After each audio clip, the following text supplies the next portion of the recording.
पवित्र कुमारोत्सव रे चलचंचल होई उठिछि समग्र बांकी। सबठारु आकर्षणीय पालटिछि बांकी महोत्सव।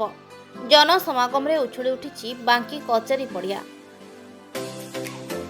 उद्घाटनी दिवस रे आराध्य देवी मां चर्चिकांको पीठरू आज्ञामाल अणाଯାଇ मंच निकटरे स्थापन होइतबा समय रे साधारण सभा एवं संवर्धना कार्यक्रम अनुष्ठित होइतला। महोत्सवर प्रतिष्ठाता सभापति प्रभात कुमार त्रिपाठी अध्यक्षतार आयोजित कार्यक्रम में मंत्री प्रफुल्ल मल्लिक, कटक जिलापाल, कटक आरक्षी अधीक्षक प्रमुख सम्मानित अतिथि भाव में जोग देते। बांकी महोत्सव आज उद्घाटन पर्व चलित वर्ष कार्यक्रम में सामान्य व्यतिक्रम है जेहेतु ज्योति यात्रा अपराह्न हवा कथा पूर्वाह्न एवं आज महोत्सवर प्रथम दिवसर उद्घाटक भाव में आपण मैंने समस्ते जानते आमर जे सबु बेले आसुचंती श्रीजुक्त प्रफुल्ल कुमार मल्लिक से योगदान करते बांकीवासी अकुंठ साहाय्य समर्थन ने ये महोत्सव पालित होउची। आज प्रथम दिवस आमर स्थानीय कलाकार मानकर सांस्कृतिक कार्यक्रम रही कलिकतार गोटे सांस्कृतिक दल सी प्रदर्शन करेंगे। ये समस्त कार्यक्रम राति 12टा सुधा प्राय समाप्त हो। बांकीवासी अकुंठ सहयोग आमर महिला एसएचजी गोष्ठी, कृषि विभाग, पानीय जल डिपार्टमेंट पक्षर प्रदर्शनी मंडप एवं अन्य मनोरंजन धर्मी कार्यक्रम दोली एवं अन्य जहाँ जहाँ पिलामानंकपाई आकर्षणीय कार्य से सबुगुड़िक सन्निवेशित हो बांकी महोत्सव आगू जाइए। आमर सांसद महोदय उपस्थित थिबा सहित जिला प्रशासन मुख्य जिलापाल एवं पुलिस प्रशासन मुख्य एसपी महोदय आज कार्यक्रम में जोग दे।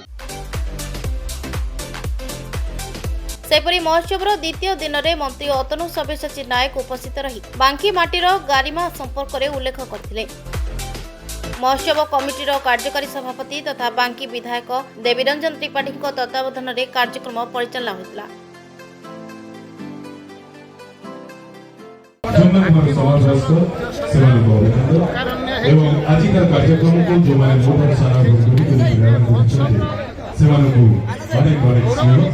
आशा करुच्ची माँ चर्चिका मंगल रखिंट आज द्वितीय संध्या को आगत नवा पूर्व सर्वप्रथम धन्यवाद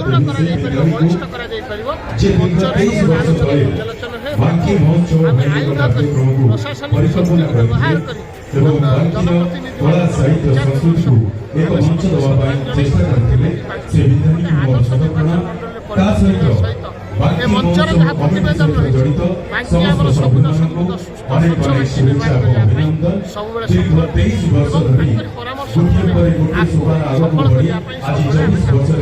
24 वर्ष धरी बांकी महोत्सव सफलतार सह आगे आगे चली संस्कृति सौहार्द्य एवं संस्कृति ये अनुष्ठान आगे चली निश्चित भाव में बांकीवासी भर गोटे भाईचारार बंधन सृष्टि कर विकास सहयोग। तृतीय संध्यारे देखा मिलता भरपूर जनसमागम। पूर्वतन मंत्री तथा सांसद प्रसन्न पाठशाणी मुख्य अतिथि रूपे जोग देथिबा समय बड़ंबा विधायक देवी प्रसाद मिश्र, डमपड़ा विडीओ सम्मानित अतिथि रूपे उपस्थित रहिथिले।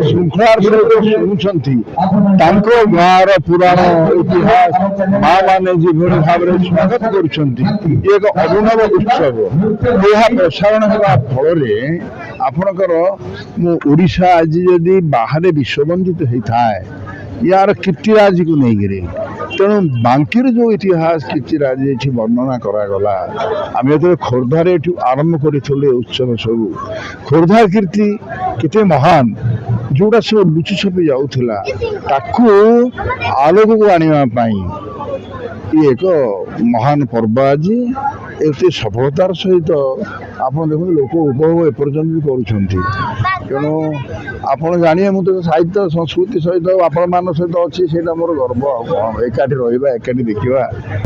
ବାଙ୍କି ମହୋତ୍ସବ 24 ବର୍ଷରେ ପହଞ୍ଚିଛି। ଆସନ୍ତା ବର୍ଷ ରୌପ୍ୟ ଜୟନ୍ତୀରେ ପ୍ରବେଶ କରିଛି। ଏ ରୌପ୍ୟ ଜୟନ୍ତୀ ଦିନକୁ ଦିନ ୟାର କଳେବର ବୃଦ୍ଧି ହେଉଛି।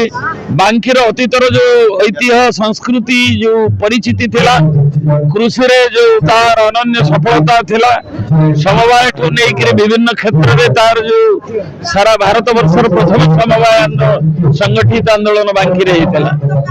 ତେଣୁ ଏଭଳି ଏକ ସ୍ଥାନରେ ତାର ସମୃଦ୍ଧି ଆଉ ସଂସ୍କୃତି ତାକୁ ପରିଚିତ କରିବା ପାଇଁ ପ୍ରତିଷ୍ଠାନ ସଭାପତି ପ୍ରଭାତ ବାବୁ, ରବି ରଞ୍ଜନ କାର୍ଯ୍ୟକାରୀ ସଭାପତି ଏବଂ ଏହାର ସମସ୍ତ ନାଗରିକ ମାନେ ସମସ୍ତେ ସଂଯୁକ୍ତ ରହିକରି ଯେଭଳି ଜନସାଧାରଣ ସଫଳ କରୁଛନ୍ତି, ସେଥିପାଇଁ ସେମାନଙ୍କୁ ଅନେକ ଅନେକ ଅଭିନନ୍ଦନ।